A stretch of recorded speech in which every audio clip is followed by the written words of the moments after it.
अगर आपने मेरे चैनल को सब्सक्राइब नहीं किया है तो सब्सक्राइब बटन पे जाके क्लिक करें और मेरे चैनल को सब्सक्राइब करें और मेरे न्यू अपलोड की इन्फॉर्मेशन सबसे पहले जानने के लिए नोटिफिकेशन बेल आइकन पे क्लिक करें।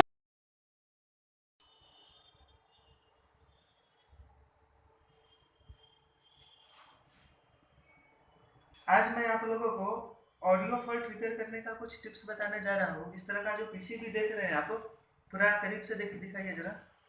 तो ये जो देख रहे हैं, ये सब ये कॉम्बो है, ये भी कॉम्बो पीसीबी है। इस पीसीबी के बारे में तो आप जान ही रहे होंगे, ठीक है।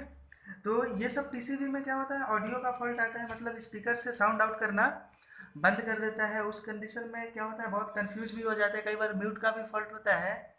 तो लोग प्रॉपर उसको फाइंड नहीं कर पाते हैं, या फाइंड भी कर लेते हैं तो सॉल्व करने में कहीं ना कहीं दिक्कत होती है।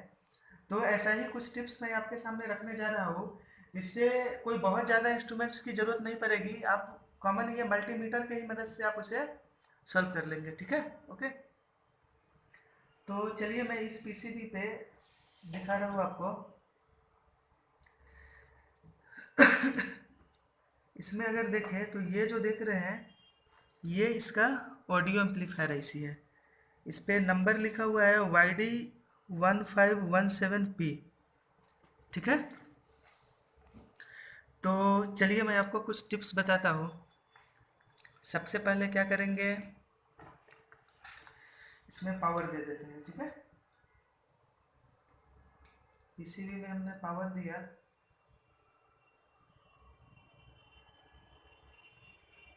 12 वोल्ट।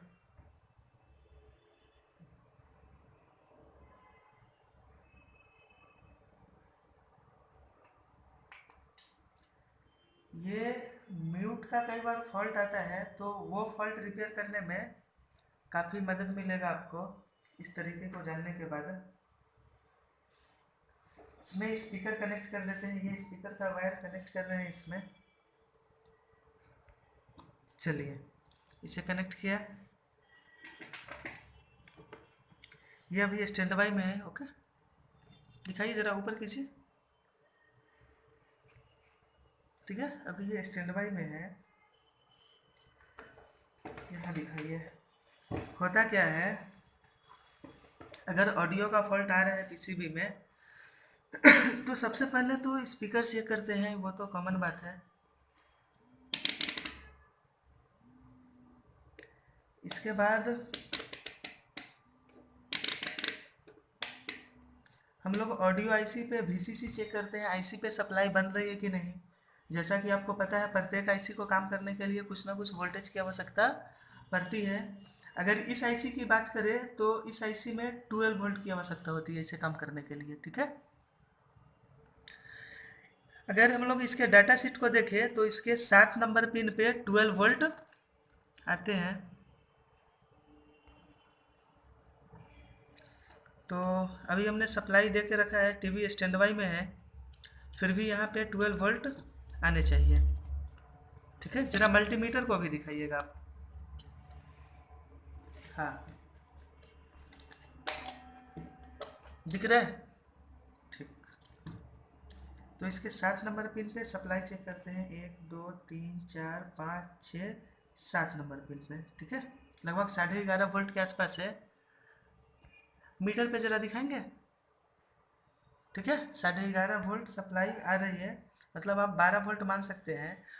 एक्चुअल में क्या है कि इस पीसीबी में जरा इधर दिखाइएगा, ये 12 वोल्ट जो इनपुट हो रहा है, ये एक सीरीज में डायोड लगा हुआ है फॉरवर्ड बैच में, और फिर यहाँ से निकलने के बाद एक और डायोड लगा हुआ है, और फिर यहाँ से निकलने के बाद ये कैपेसिटर से फिल्टर होके फिर यहाँ पे पहुँच रहे हैं। तो डायोड की वजह से थोड़ा सा करंट वीक पर, सॉरी, वो थोड़ा कम पर जा रहा है, ठीक है, 11.5 वोल्ट के आसपास। तो उसका कोई इशू नहीं है, वीसीसी इसमें बराबर है।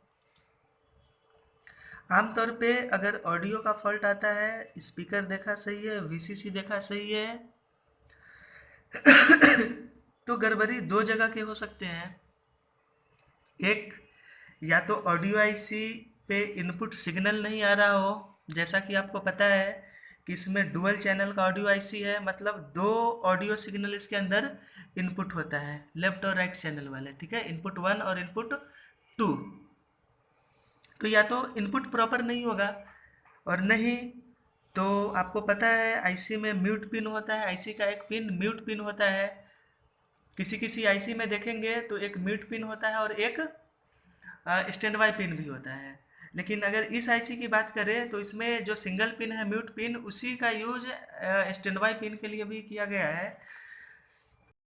तो इसे समझते हैं, जरा लाइट को ऑन कीजिए, लाइट नहीं दिख रहा है, ठीक है। इसे समझते हैं हम लोग कि इसमें म्यूट और स्टैंड बाई का कोई भी ऑडियो फॉल्ट जब आप रिपेयर करने चलेंगे तो यहाँ पे दो चीज़ का सही सही समझना ज़रूरी है कि ये म्यूट और स्टैंड बाई पिन जो होता है आईसी का वो क्या है।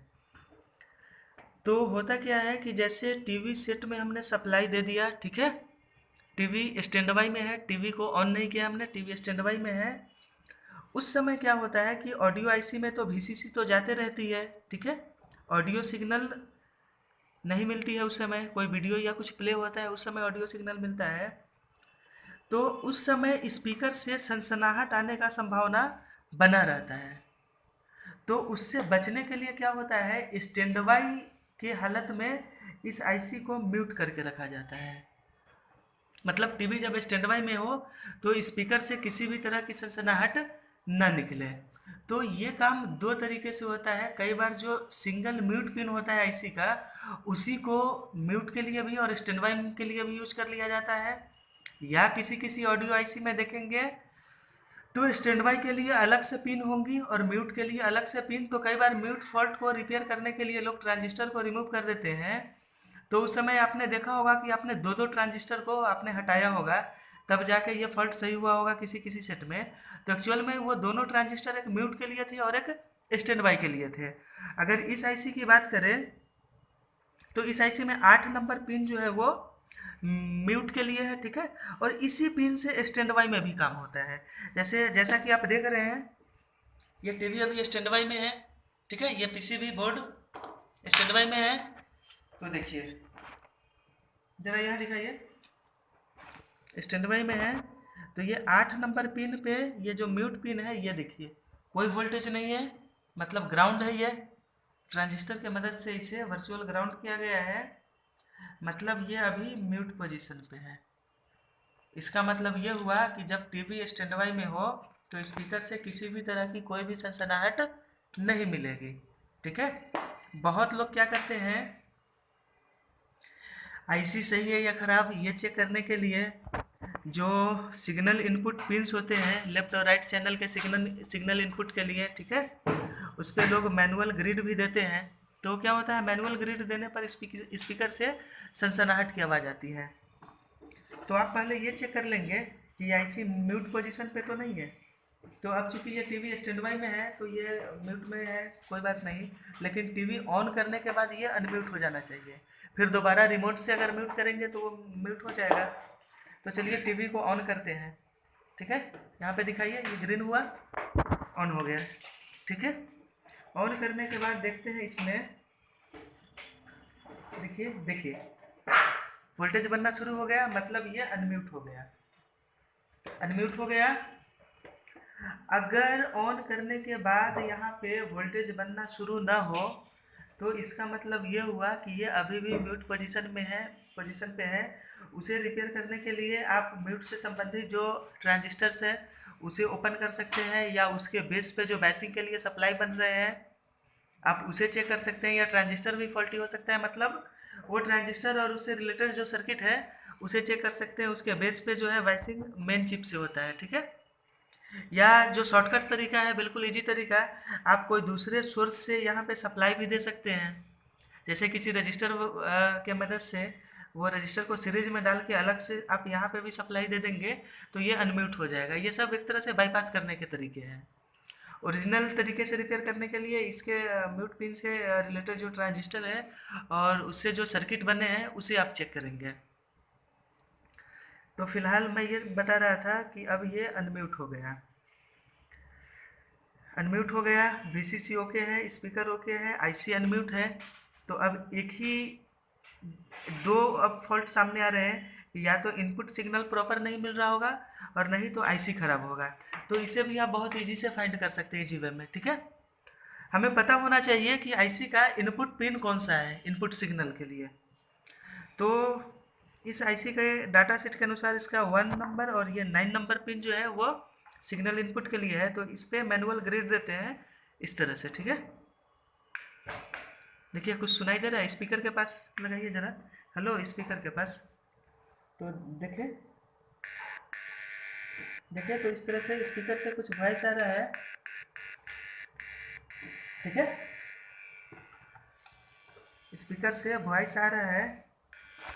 इसका मतलब ये है कि आईसी अनम्यूट पोजीशन पे तो था ही, और ये मैनुअल ग्रिड देने पे आईसी काम करना शुरू कर दिया।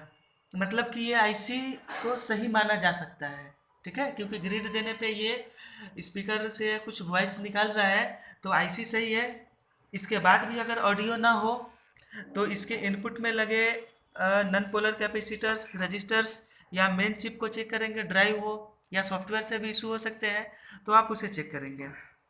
और अगर यहाँ पे मैनुअल ग्रिड बनाने पे अगर किसी तरह का वॉइस नहीं निकले तो इसका मतलब आईसी फॉल्टी है, ठीक है। तो आप उस कंडीशन में आईसी को रिप्लेस करेंगे।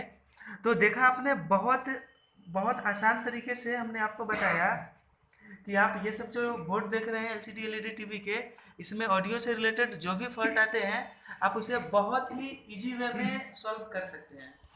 और अभी हमने इस आईसी पे बताया था, लगभग जो ऑडियो आईसी होते हैं सबके कॉन्फ़िगरेशन काफ़ी कुछ सेम होते हैं। म्यूट पिन सभी में है, वीसीसी सभी में है, स्पीकर आउटपुट के लिए भी सभी में है। ये सब में देखेंगे जो नॉन असेंबली टाइप के हैं, ये वाईडी 1517 है, तो इसमें आप देखेंगे आउटपुट में ये सीरीज में कैपेसिटर्स लगाए जाते हैं। अब अगर इस पीसीबी को देखें तो इसमें आउटपुट में सीरीज में कैपेसिटर्स नहीं है, क्वाइल लगा के और स्पीकर के आउटपुट पे दिए गए हैं, ठीक है। तो म्यूट पिन इसमें भी है। अगर इसमें भी ऑडियो से रिलेटेड फॉल्ट आते हैं तो देखेंगे ये वाला पॉइंट कहीं शॉर्ट तो नहीं है, चूँकि कैपेसिटर से नहीं आया इस पर और पीसीबी का ग्राउंड भी डायरेक्ट नहीं है। ये टोटल कनेक्शन सीधे आईसी से ही निकल रहे हैं वाया कॉइल, सीरीज में कॉइल लग के, ये बूस्ट कॉइल लग के। तो स्पीकर वाले कनेक्टर्स को ग्राउंड से शॉर्टिंग के लिए चेक करेंगे। यहाँ पे वीसीसी चेक करेंगे। अगर ये सही है तो जो इसका म्यूट पिन है उसे चेक कर लेंगे कि कहीं आईसी म्यूट तो नहीं है।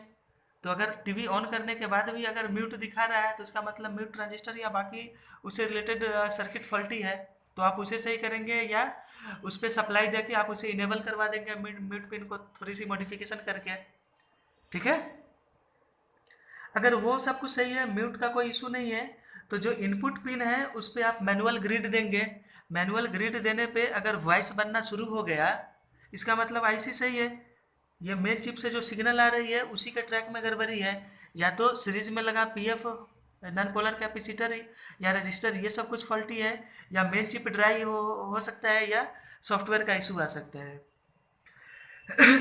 अगर वो सब कुछ ठीक है और मैनुअल ग्रिड देने पे किसी तरह का वॉइस नहीं आ रहा है तो इसका मतलब आईसी फॉल्टी है, तो आप उसे रिप्लेस करेंगे। तो इस तरीके से किसी भी प्रकार के ऑडियो एम्पलीफायर मिले आपको एलसीडी एलईडी टीवी के बोर्ड में, ठीक है, ये जो हमारा कॉन्सेप्ट है इससे आप लगभग ऑडियो से संबंधित जो भी फॉल्ट है उसे आप सही कर सकते हैं।